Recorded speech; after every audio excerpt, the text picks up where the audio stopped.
Richard Montgomery stood at the floor-to-ceiling windows of his Manhattan penthouse, watching the city pulse beneath him like a living organism. At 62, he commanded a $12 billion technology empire that had revolutionized how the world connected digitally. Yet tonight, staring at his reflection in the glass, he felt more disconnected than ever from the people who mattered most, his own family. The revelation had come 3 nights ago, during one of his restless evenings. Patricia, his wife of 30 years, had been on the phone in her study, voice carrying through the marble hallways with casual cruelty. "Well, if things don't work out with Richard, at least I'm financially secure," she'd laughed to her friend.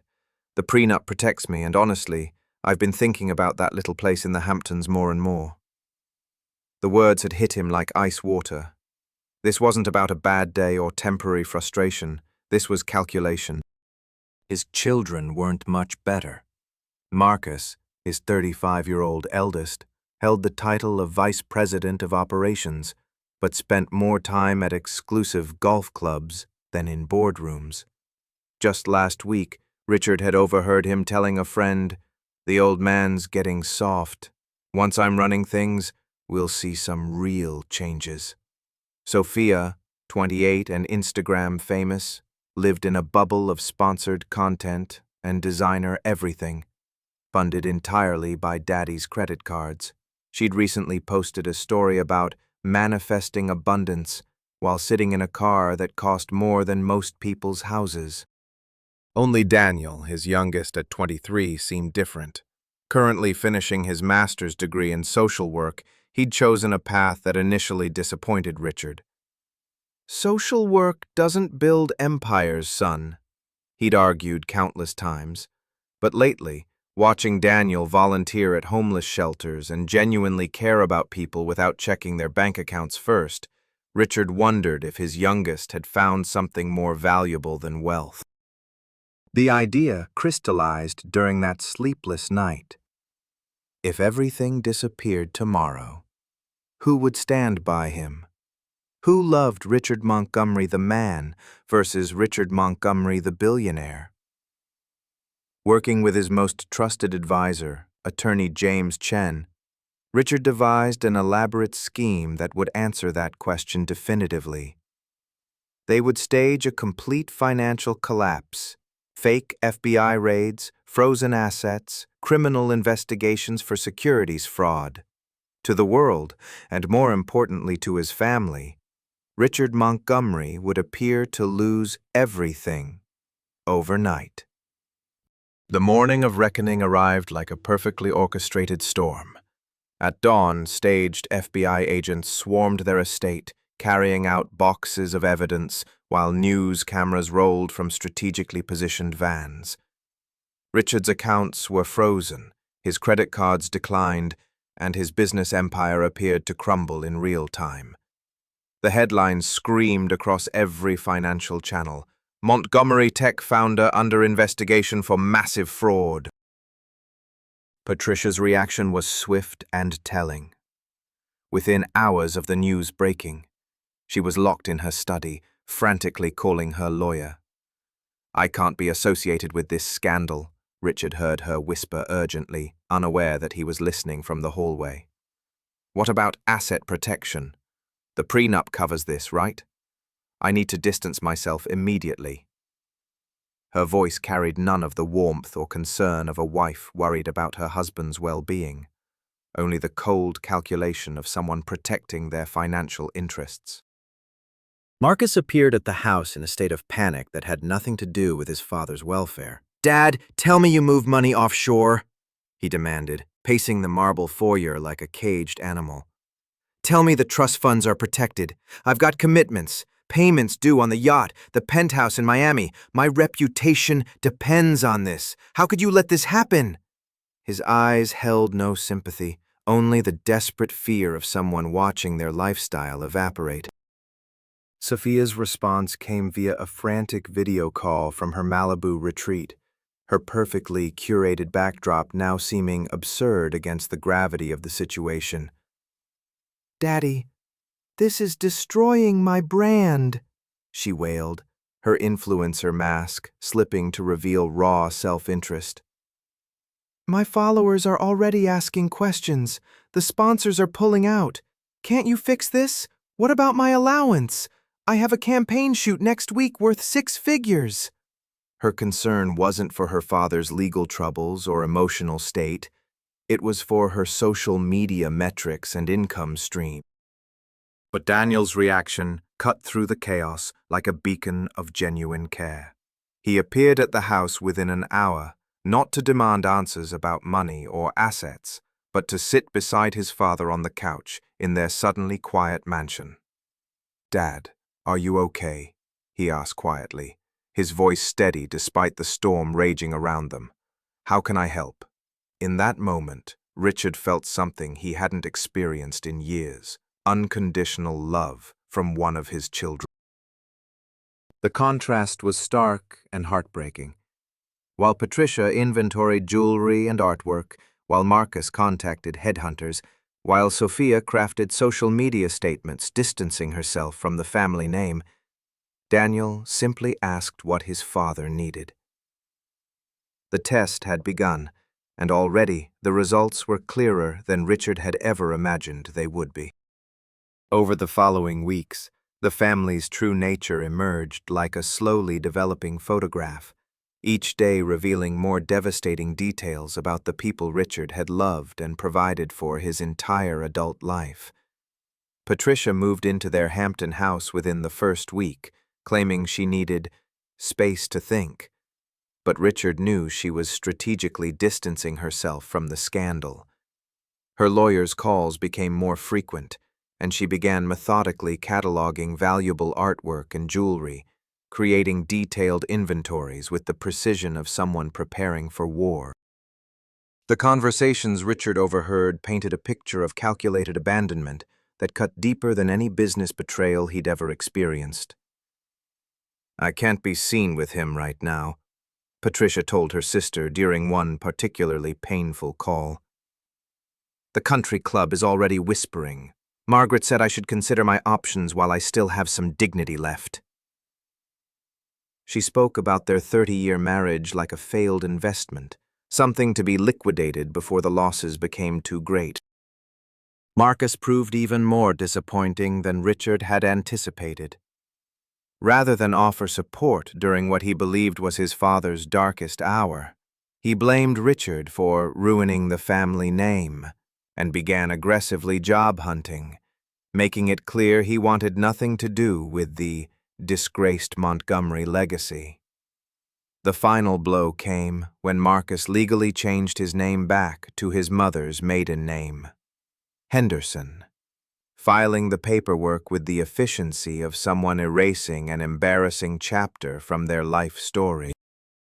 "I worked too hard to build my own reputation to have it destroyed by your poor decisions," Marcus told his father during what would be their last civil conversation. "I've got a wife and kids to think about. They don't deserve to suffer because you couldn't keep your business clean." The accusation stung, not just because it was cruel, but because Marcus genuinely believed his father was guilty, and that belief came with a cold satisfaction that terrified Richard. Sophia initially tried to maintain her lifestyle through credit and favors, but as bills mounted and her father's financial support evaporated, her true character surfaced with ugly clarity. She publicly distanced herself from him on social media, posting a carefully crafted statement about not being responsible for family members' poor choices that went viral for all the wrong reasons. The post was accompanied by a photo of her at a yoga retreat, looking serene and unburdened, as if she'd successfully shed an unwanted connection. The cruelest cut came when she blocked his number and refused to return his calls. Richard found himself trying to reach his own daughter through her assistant, only to be told that Miss Montgomery, she'd kept the name for brand purposes, is focusing on her mental health and can't engage with family drama right now. The woman who had once called him Daddy in sweet voice messages now spoke about him like a toxic acquaintance to be avoided. But Daniel surprised everyone, including himself, with the depth of his loyalty and love. He moved back home permanently, abandoning his comfortable graduate student lifestyle to support what he believed was his father's genuine crisis. Without being asked, he took a part-time job at a local non-profit, using his modest salary to help with basic household expenses that the family had never had to consider before. The transformation was remarkable to witness. Daniel sold his car, a modest Honda that seemed almost quaint compared to his siblings' luxury vehicles, and started using public transportation. He learned to cook simple, inexpensive meals, turning their formerly chef-staffed kitchen into a place of quiet domestic comfort. Most importantly, he spent his evenings with his father, talking about everything except money, offering the kind of companionship that Richard realized he'd been starving for without knowing it. When creditors began calling, another carefully orchestrated part of the charade, Daniel stood at his father's side, helping to sort through the chaos with quiet dignity. He never once asked about offshore accounts or hidden assets. He never suggested that Richard should have been more careful or blamed him for the family's predicament. Instead, he simply asked, "What do we need to do today, Dad?" And then did it, without complaint. The contrast became even more pronounced as the weeks turned into months. While Patricia's lawyer filed preliminary divorce papers, Marcus gave interviews over the phone as Sophia practices an apology speech in a mirror. Daniel quietly accompanied his father to meetings with supposed creditors, offering moral support without question. Richard watched his youngest son sacrifice his own comfort and future prospects without hesitation, and felt a mixture of pride and heartbreak that was almost unbearable. This was the child he'd been least proud of professionally, the one whose career choice had seemed like a waste of his expensive education. Now he realized that Daniel's choice to work with vulnerable populations had taught him something invaluable: how to love people when they had nothing left to offer in return.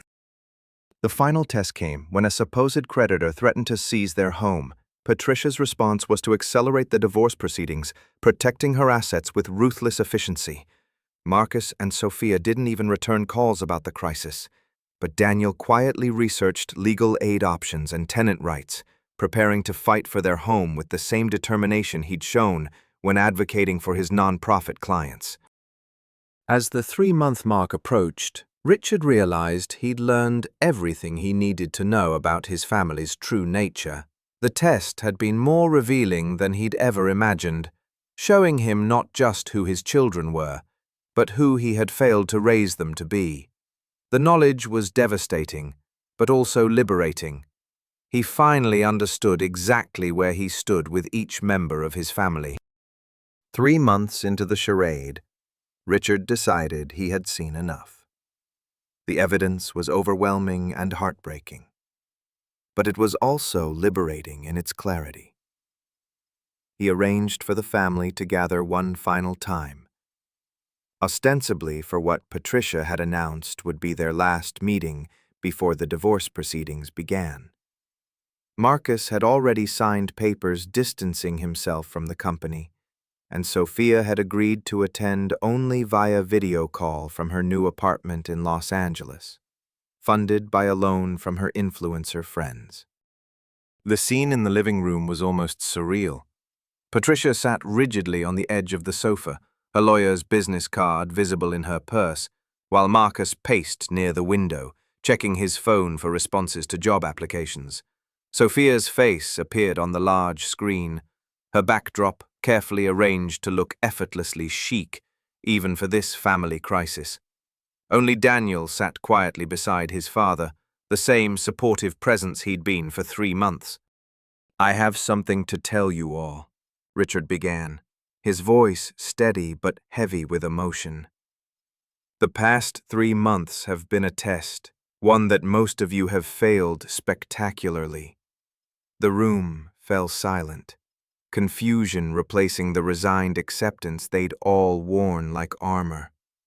The FBI raid was staged. The financial collapse was fabricated. My fortune is entirely intact. Patricia's face went white, then red with fury. "You manipulated us! You lied to us!" she shrieked, standing so quickly she knocked over her coffee cup. "How dare you put us through this emotional torture?" "I revealed the truth about you," Richard replied calmly, watching as the implications sank in. "The moment you thought the money was gone, you abandoned me. You, Patricia, were meeting with divorce lawyers within a week, cataloging our possessions like a liquidation sale. Marcus, you legally changed your name to escape association with me. Sophia, you publicly disowned me to protect your precious brand." Marcus sputtered, his face flushing with embarrassment and anger. "But, Dad, we thought you were a criminal. We thought you'd ruined everything."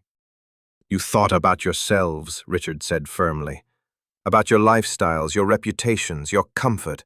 About everything except the man who spent 40 years building a life for this family. Not once did any of you ask if I was okay. Not once did you offer emotional support or express concern for my well-being."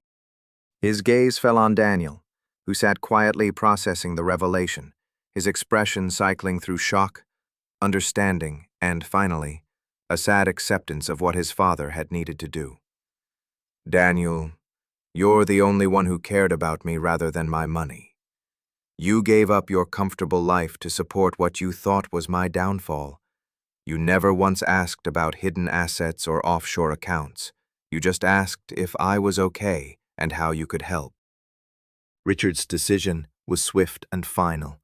Within a week, he had his will revised, leaving his entire estate to Daniel, along with establishing a trust fund for any future grandchildren. Patricia would receive only what their prenuptial agreement required, a sum that would maintain her basic lifestyle, but nothing approaching the luxury she'd grown accustomed to. Marcus and Sophia were cut off entirely. "You've shown me that your love has a price tag," Richard told them during individual meetings that followed. "I won't pay it anymore. You had the chance to show me who you really were when you thought I had nothing left to offer, and you chose to protect yourselves instead of loving me." The aftermath was as dramatic as the test itself. Patricia fought the decision in court, hiring an expensive legal team to contest the will, but the prenuptial agreement she had insisted on years earlier now worked against her. Her lawyer's fees consumed much of her settlement, and she was forced to downsize dramatically, moving from their Manhattan penthouse to a modest apartment in Queens. Marcus and Sophia attempted reconciliation, suddenly understanding what their reactions had cost them. They showed up at the house with flowers and apologies, promising they had learned their lesson and would never be so selfish again. But Richard had seen their true nature under pressure, and he couldn't unsee it. Their pleas felt like negotiations, their apologies like business proposals. Daniel, overwhelmed by the responsibility and wealth he'd inherited, initially wanted to share with his siblings. His generous heart couldn't bear the thought of his family suffering, even after witnessing their betrayal. But Richard counseled him wisely. "Money doesn't change people, Daniel. It reveals them. They showed you who they really are. Believe them. Your kindness is beautiful, but don't let it blind you to the truth." 5 years later, the transformation was complete and remarkable. Daniel had evolved from a quiet social worker into a thoughtful philanthropist and business leader, using his inheritance to establish a foundation focused on helping families in crisis. The Montgomery Empire, now under his guidance, became known for its ethical practices and employee welfare programs, a reflection of the values that had made him choose his father over fortune. Patricia eventually remarried a man with old money who could maintain her lifestyle, though at a much reduced level. She occasionally reached out to Daniel, their relationship remaining cordial but distant. Marcus found work in finance, bitter about his lost inheritance, but eventually building modest success on his own merit. He never acknowledged that his father's test had revealed important truths about his character. Sophia struggled the most initially, her influencer career fading without financial backing. But adversity taught her lessons that privilege never could. She eventually returned to school, became a teacher, and found fulfillment in work that mattered beyond material wealth. She was the only one who eventually understood what their father had been trying to show them, though the understanding came too late to repair their relationship. Richard lived his final years with the satisfaction of knowing he had given his legacy to someone who would honor it. The last conversation he had with Daniel before his death was telling. "I'm proud of you, son, not because of what you've accomplished with the money, but because of who you were when you thought there was none."